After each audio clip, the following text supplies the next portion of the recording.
We are discussing participative management and team working. In our last lecture, we were talking about the quality circle concept and also participative management in different cultures. We have discussed different countries and also we were talking about quality circles in the Japanese system. Today, I will talk to you something more about the Japanese system of participative management in our discussion on participative management and work culture. Participative management, as we have already discussed, is a philosophy that demands that organizational decision making should be in such a way that the input and the responsibilities are extended to the lowest level of people in the organization in decision making. And participative management is the active involvement of workers and managers on matters of organizational interests. These issues we have already dealt with when we were talking about the definitions of participative management given by various authors and various organizations. I am just repeating some of those to give you a recap of what we have done in the earlier lectures. So, the purpose of participative management practice is to ensure effective decision making and which are made by the right people, and in that effort we have many different types of models and designs across various cultures which we were discussing last time. When we are talking about participative management, then we have to talk about the individual factors, organizational factors and the factors at the level of society and country. And so, the advantages when we are using this as a management technique, as a technique, the human technology we can say arising out of the human sciences, we can say that there are number of advantages, and when we are looking at that from an organization point of view and industry's point of view, then we find that the advantages are increased productivity, efficiency and better performance. Also, we have better decision making, better communication and better team working. Now, participative management also leads to greater commitment, greater trust and better satisfaction, or we can say improved job satisfaction. This also leads us to better adaptation of change. All of you must have discussed or thought about that the issue of management of change is very important, which of course we will deal with separately in our discussion on the management of change. But here I am discussing this in relation to participative management, that if even introduction of participative management is a situation of change management. If we introduce a new kind of a system like participative management, that means we are changing the system from the older system.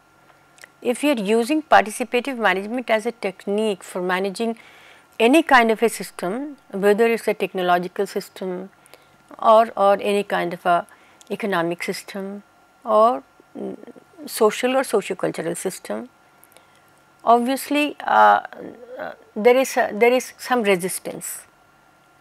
And if we are using participative management, then to a great extent we can manage without much resistance. So we have much better success, we can say, in change management strategy.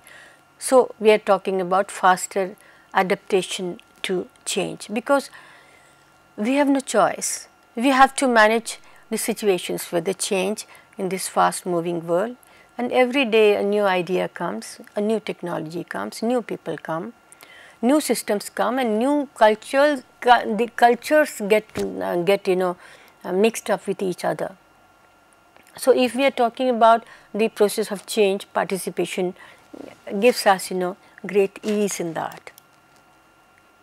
Here once again I am talking about the quality circles that I discussed in the last lecture, that the participative management in the Japanese culture has been institutionalized as the quality circles, which we were discussing in our last lecture. So, this started in Japan in 1962 by Professor Ishikawa, and or we can say that he has been credited with the creation of this particular idea, which is a movement today, and coordinated by the Japanese Union of Scientists and Engineers. This whole concept got evolved, and which is today being used by organizations all over the world. Something more on the quality circles. Let us see. A quality circle, how do we define quality circle? Quality circle is a volunteer group. People join participative management exercise done through quality circles. People join it voluntarily. This is what we had discussed last time. So, we define quality circles as a volunteer group composed of workers who meet together to discuss workplace improvement and make presentations to management with their ideas. They meet at regular intervals to identify, analyze, resolve work related problems, and they try to improve on the various issues related to the functioning of the organization, may it be manufacturing, may it be any other function of the organization. So, the quality circles aim to improve the safety, product designs and improvement of the manufacturing processes. Also, we have the advantage of continuity. The circle remains intact within project to project. So, we have many advantages when we are using the concept of quality circles. We can also say that it motivates all the participants of the quality circles and enriches the work life of the employees. Because earlier we were discussing, when we were talking about motivation, we were discussing that that when we are looking at the performance management, it's not only that we are looking at performance and we don't hire only the hands or the skills of people for performance. We actually hire the whole person to perform, and that is why if we don't take care of the overall situation, see overall quality of work life, perhaps in the long run we may not become that much successful, and quality circle takes into account this aspect too. And so, what we are talking about, that quality circle enriches life, because in Herzberg's theory earlier we have discussed that work is motivating if it is enriching, and so the job enrichment theory, and quality circle also enriches life, work life. I am talking about work life here, and we are also talking about the overall satisfaction and motivation of people at work. Used in many highly innovative companies. In fact, today, as I said, it is a movement. It is being used in most of the innovative companies all over the globe. And here I will just make a mention of Maruti Udyog Limited, one of the car companies of our country, and some of the Scandinavian countries which have very successfully used quality circles for their manufacturing. The practice of quality circle is recommended by many economists and many business practitioners and business scholars, we can say. And so, the quality circle it has become a practice, it has become a movement, and it has become a technique for getting results. Okay. Not only results in the direct production sense, but in the most intangible sense as well, that people are very happy performing. So, in the Japanese system, the movement called the Kaizen, this has originated there, and Kaizen in Japanese means change for better or improvement, and we can translate that to continuous improvement or continual improvement, kind of connotation we can use there. So, we have borrowed the term from there. So, in India as well as in many other countries, we are using in essence the quality circles for our practice, because we know that in the long term it is going to give us better results. To take it apart and put back together in a better way, okay, in the quality circle, this is also an exercise that we do. So, started by the Japanese, first it was an application of the work where the American experts have also made use of these ideas.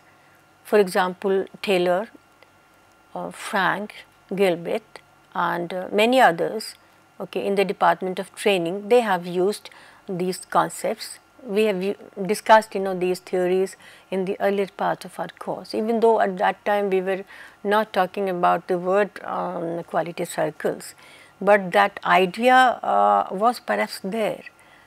And now the idea has been institutionalized as quality circles, and a lot of work, and we can say that the origin is there in the Japanese system, but the idea in the management literature had been there in somewhere in the, we can say, in the indirect form, or some sort of a form it was there.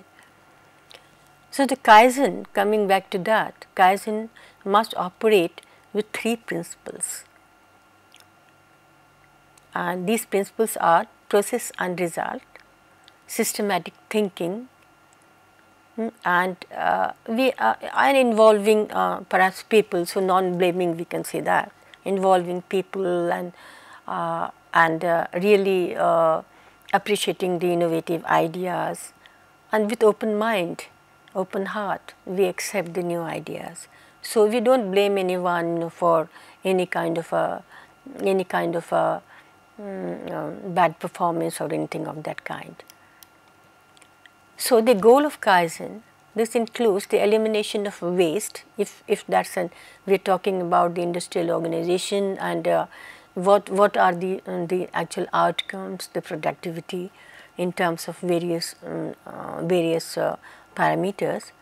So, the goal of Kaizen, and this includes elimination of waste as the activities that add cost, but do not add value.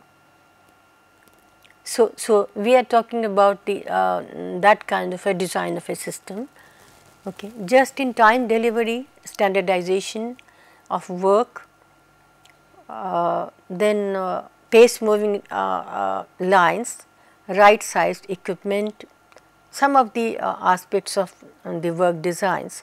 These are included in the whole process of designing the total system, and Kaizen has made a significant contribution in our understanding of some of these aspects. It is also a process that, when done perhaps correctly, then it humanizes the workplace. Short while ago I was talking to you about humanizing the workplace. We have various components of a work system. Machine is one component, the total infrastructure is another component, trained manpower is third component, and the performer is the another component. Total system of course is there. So, these are some of the components, and when we analyze this we find that human being who is the performer perhaps is the one who has to be considered in relation to other parameters. That is why we are saying that okay, humanizing effect of the work situation. In this system we have great we can say concern for humanization of work, humanizing work, and so this humanizes the workplace, eliminates hard work both mental and physical, and teaches people how to do rapid experimentations using the scientific methods. And in my last lecture I was talking to you about how the analysis of results are done when we are using quality circles. I will repeat some of those once again here with a diagram which is typically which appears in most of the standard perhaps books, just to give you a further analysis of what I was discussing last time. Toyota production system is known for Kaizen. There are many other companies of course.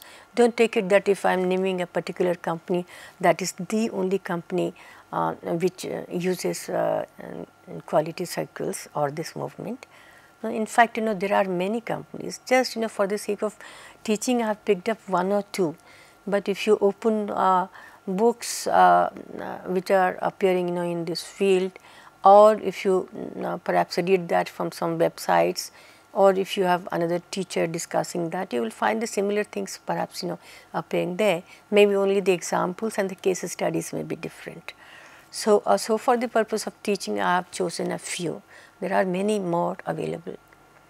Now, this is the diagram of quality circle. In our last lecture we were discussing that in quality circles the problem identification can come from any member of the organization, and then the organization selects the problem on which the quality circle will be made. Now, here in this diagram we can see that we have the non-members of the organization, all employees of the organizations.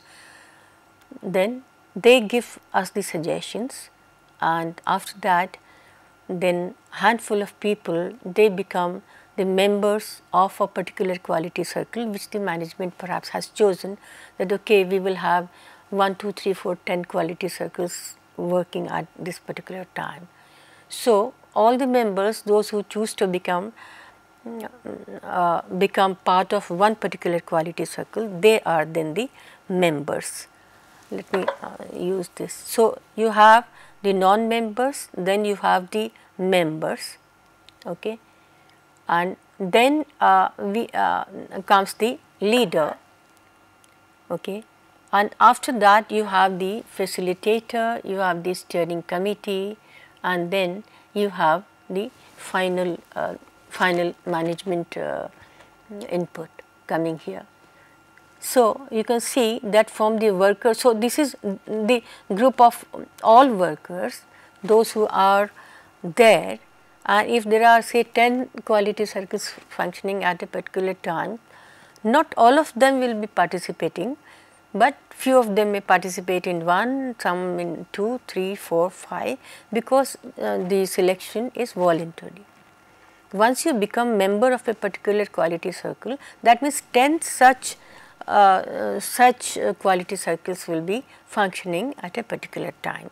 So, you become the member of a quality circle, and typically when we are talking about the membership of quality circle, as we have also read sometimes in our some of the earlier discussions also, that a group becomes effective if that has the optimum, say the number something like 10 to 15 members.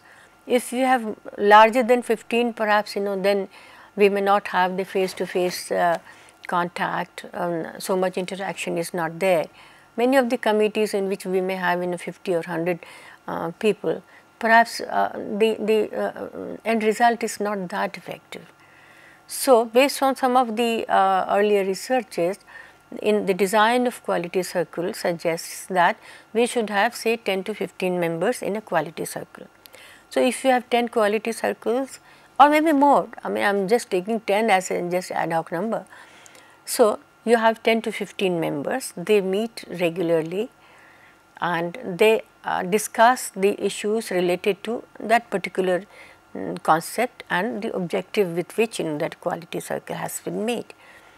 And then you have a leader in this quality circle, and then the managers are also there. As I was talking to you last time that the Japanese system is a very good combination of formal and informal kind of a system. When we were talking about participative management system, we said that there are some formal ways of participative management and there are informal ways also of participative management. Once again I will discuss about it just in short while from now.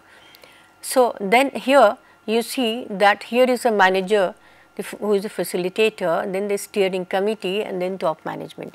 So, once they meet, they solve certain problems and then after that the leader and facilitator, they are trying to help them to arrive at the final conclusion, and then there is a steering committee that tries to monitor the quality circles, and then perhaps on one day maybe 5 quality circles are making presentation and the best one is awarded or something of that kind. So, then the management takes a lot of interest, and then of course, after all the results are given to the management, then they decide that which particular quality circle has to be implemented in the functional area, that they have to decide. So, we find that quality circle becomes an extremely important type of participative management system and is being implemented, used in most of the organizations today.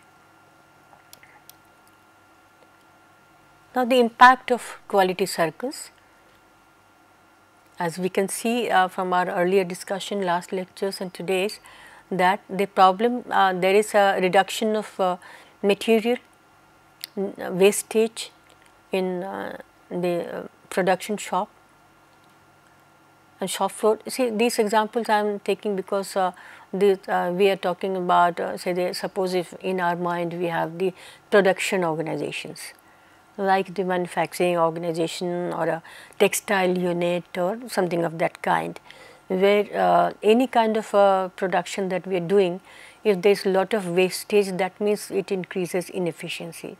So, using quality circles, it is possible that we make such an optimum use of resources that the wastage are minimized. That is the idea here. Then the issue that I am going to discuss just now is about a case study, that is about the name of the organization here. This is from one of the publications that I chose because that is about an Indian organization. Later on I have also chosen another one. So, the name of this is a study, this workshop of the AMU, this has published, and later on perhaps I have given you the reference also of this one. So, here the number of circle is 1 and the section where the circle that is operating is the machine and fitting shop. Then the number of meetings held in 1 year, 10 meetings, and the QC team has a leader, as facilitator, a coordinator, 4 members. This is, you can fit into that particular diagram and see. Okay. This is about one of the organizations in India functioning in Aligarh. And you can here see that they have tried to develop the kind of machines in the material diagram trying to analyze the quality circle and how do they function in the organization. We can see here that what they are trying to talk about, that how the whole idea of this machines is working, or here the material is working. In our last lecture we had discussed that when we are using quality circle as a concept, it is not only at a superficial level, but we actually collect data, then we actually analyze data, we use some of the statistical techniques, like we can have just graphical representation, or we can have correlation coefficients, or we can have Pareto diagram, or we can have the other kinds of techniques. So, any statistical technique that we might use for the depiction of data. So, the idea here is that in a very scientific way we are trying to depict the data. Well, the choice could be yours, but many techniques, many of these statistical techniques which we normally use for knowledge generation in any other field are being used for the analysis of data from quality circles, and then that data becomes an official data for official input, so that the company can make much better profit. In many situations we have found that the design of a particular system, say the automobile or something of that kind, has been improved using quality circles. There are many references to that. Obviously, if the automobile design could be improved using quality circles, then it's a very good business, because it gives a lot of profit and to the organization, the reputation to the organization, image of the organization increases. So, these are some of the issues of managing a best system. So quality circles really help us. Now, when we are trying to talk about this particular issue of quality circle, some of the causes related to some of the issues, for example, lack of knowledge about material, or we have the proper instructions, lack of instruction we can say, or the proper instruction is not given, then there may be difficulty about managing a particular situation, or the materials were cut more than perhaps are required, lack of knowledge about the operations, the lack of knowledge about handling a particular specific tool, and the general causes related to the machines. Our machines are not operating at the optimum conditions, the frictional wears in the machine parts, the problem arising due to misalignment of the machines, or lack of implementation of new and automatic machines. So, you can see that there are so many issues which relate to quality circles, but and here what I am trying to say, that these are, most of these are the issues related to the engineering sector, where we are talking about the manufacturing process, and if these issues are not dealt with, then perhaps we may have difficulty in terms of the engineering production. So, quality circles, so in other words, we are trying to say that this is a system where the machine and the human interface is being emphasized. In fact, as we have seen earlier also in this course, that we have to understand the overall system in which all the subsystems are working in the interwoven fashion. So, here is one example that we are giving using quality circles. Also, in these two figures, as you can see, these are the analysis given using some of the diagrams, the graphical and Pareto of that particular study, which we have borrowed from that study, okay, just to explain that to my students.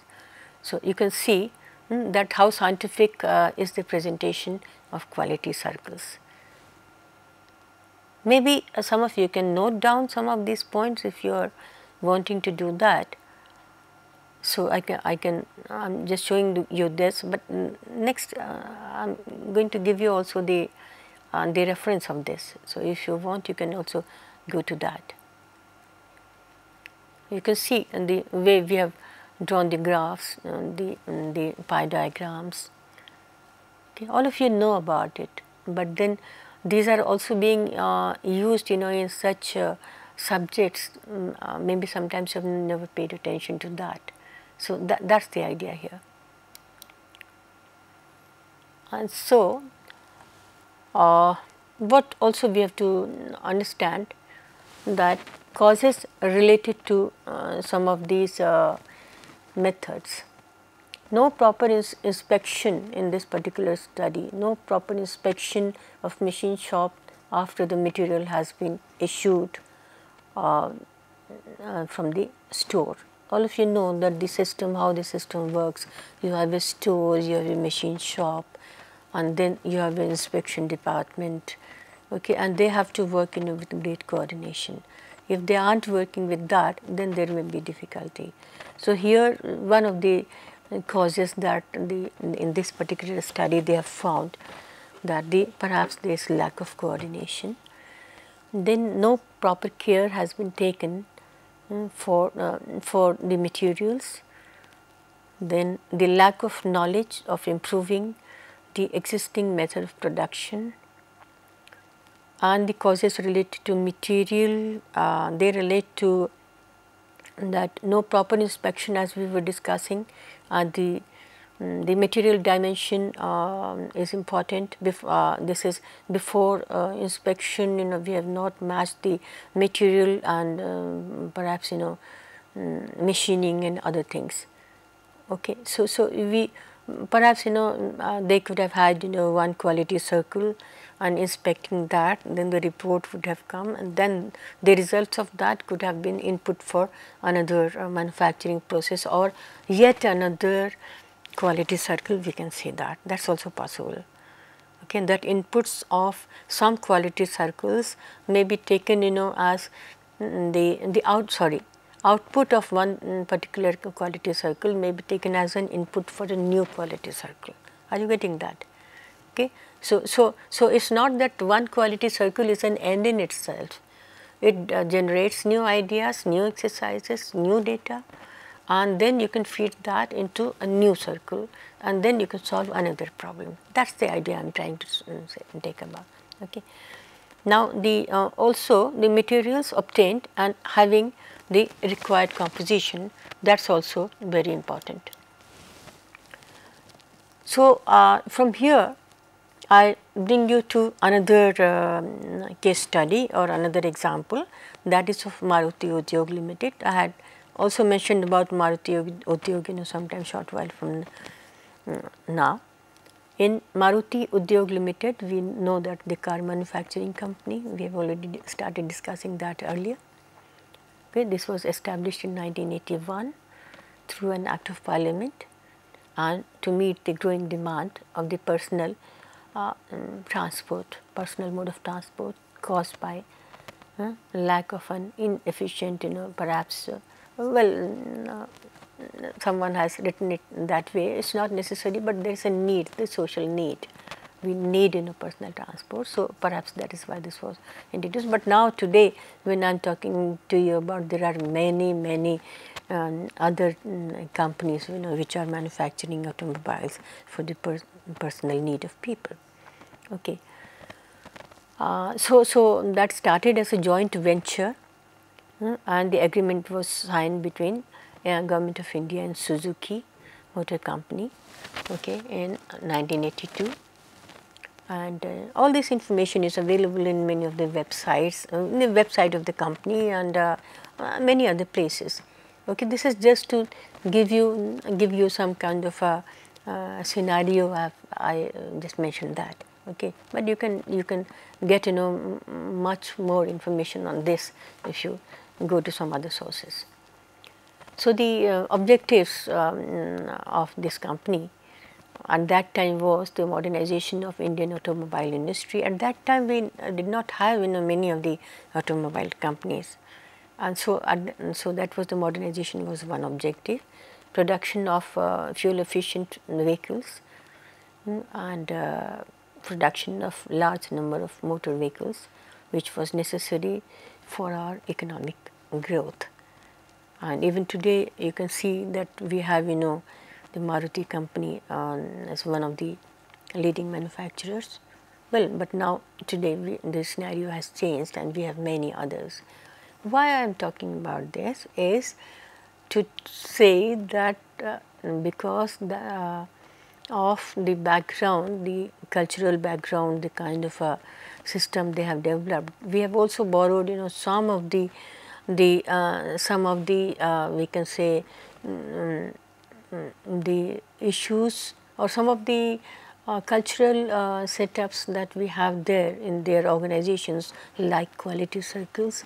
We have also tried to borrow them and try to imbibe them in our organizations. So, Maruti company has a culture of quality cycles. That is why I have chosen this.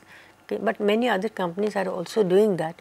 I am not saying that others are not doing, but perhaps I could lay my hands on this company, which was quite exciting to me, and I thought I will discuss that with my group of students. But as an exercise for yourself or for self learning, you can study, learn this concept, and then go and study the other organizations as to are they also using quality circles and participative management as the techniques of their management systems. Perhaps that would be a question for you, and you could exercise. Put that as part of your exercise. So, the objectives, as we were discussing, that this had long term objectives, and today it is a manufacturing unit, and they believe that our employees are our greatest strength and assets, and employees management and the relationship that is characterized by participative management, teamwork and Kaizen, communication and information sharing, and open office culture for easy accessibility. All these issues we have been discussing ever since for the last perhaps 2 or 3 lectures, when we started discussing participative management, and on which we have devoted some time, because we believe that in today's time, today's culture, one of the greatest challenges is how to manage an organization to achieve perhaps the competitive advantage, and we know that we cannot achieve it unless we have really tried to involve people, our people, in the decision making process. And quality circles and participative management is perhaps showing us a way to achieve these results.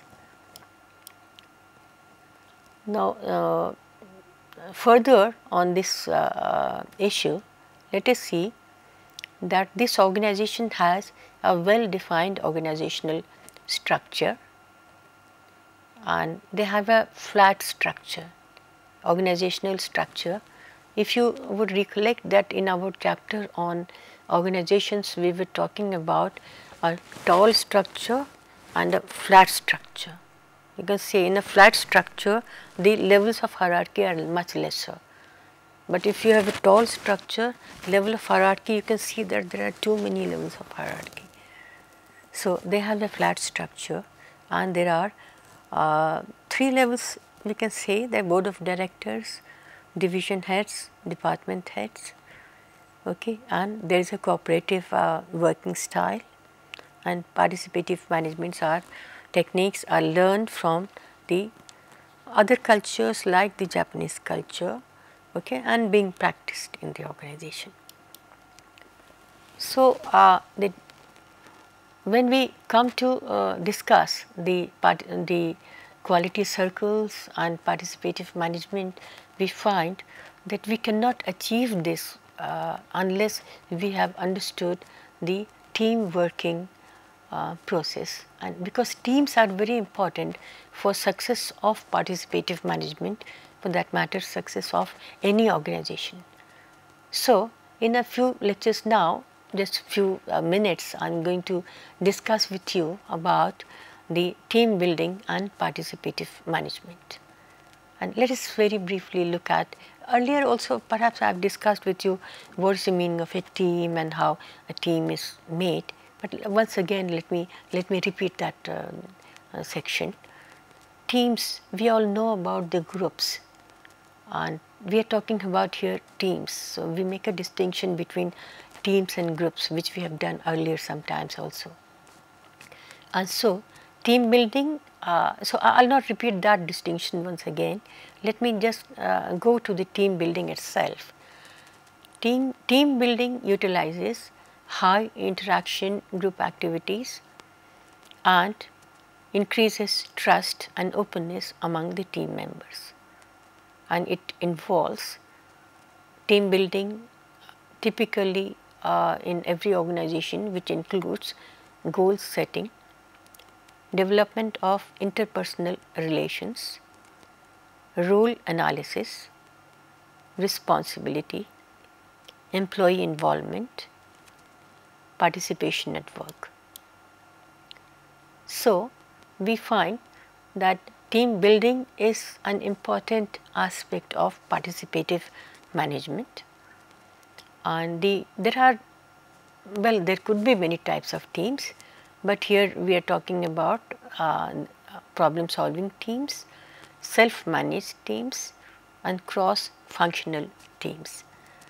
In some of the literature, they have also talked about participative management as team management, because they believe that that could be an alternative, perhaps expression for participative management. Using teams, we in essence are using participative management system. If you look at some of the organizations, for example, if there is a software company, team management is the perhaps the crux of that. Unless there is a project team, unless there is a team functioning, perhaps you will not be able to do so much excellent work in your software organizations. Particularly I am talking about when you are doing solving certain solutions or doing some consultancy kind of a situations, team management becomes extremely important. Okay. So, everywhere even in a manufacturing unit, you have a department, and department perhaps has number of teams, and they have certain job and which they are performing, and then inputs from all the teams will come and become the departmental idea. Okay. So, that goes as the final output of that particular department, whatever the output these teams have done, and then the departmental output, that is the idea. So, team is a member, is the member, perhaps you can have 3 or 4 members in a team. It is not a very large number, and one of the important characteristics of a team is that there is face to face interaction. Not only that, people in a team have complementary characteristics. That means each person is an expert, or each person is very good in a particular area. And so, when you make a team of these 5 or 6 or 4 persons, then the input comes from each one of them, okay, making the solution very easy, okay, and that is participative system. So, team management becomes very important. So, we have a problem solving team, we have a problem and the team is solving. Sometimes the teams are self managed, in the sense that the organization will say, okay, these 5 members are their team, okay, you achieve results. Say in the marketing situation, there may be a self managed team. Many of the other problems like the forestry or many other developmental projects, you have the team management, self-managed teams, where there is no leader, but the team members are managing that particular situation. And in cross functional team, you may have teams of in different